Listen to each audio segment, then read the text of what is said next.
Matthew 28, the resurrection. Early on Sunday morning, as the new day was dawning, Mary Magdalene and the other Mary went out to see the tomb. Suddenly there was a great earthquake, because an angel of the Lord came down from heaven and rolled aside the stone and sat on it.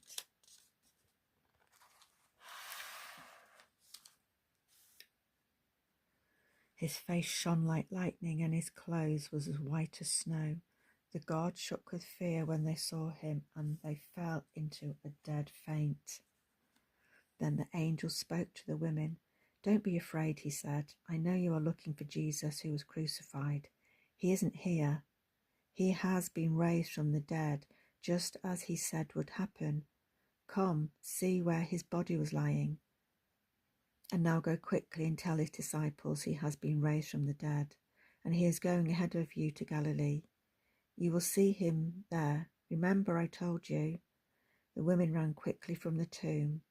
They were very frightened, but also filled with great joy, and they rushed to find the disciples to give them the angel's message. And as they went, Jesus met them. "Greetings," he said, and they ran to him, held his feet, and worshipped him. Then Jesus said to them, "Don't be afraid.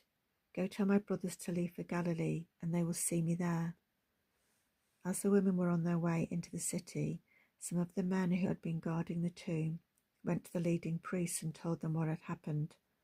A meeting of all the religious leaders was called, and they decided to bribe the soldiers. They told the soldiers, "You must say Jesus' disciples came during the night while we were asleep, and they stole his body.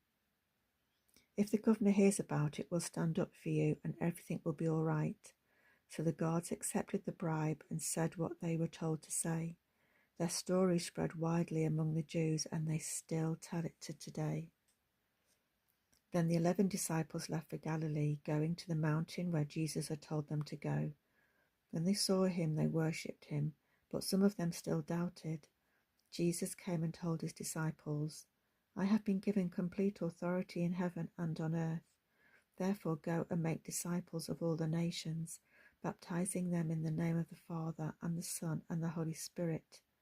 Teach these new disciples to obey all the commands I have given you, and be sure of this, I am with you always, even to the end of the age."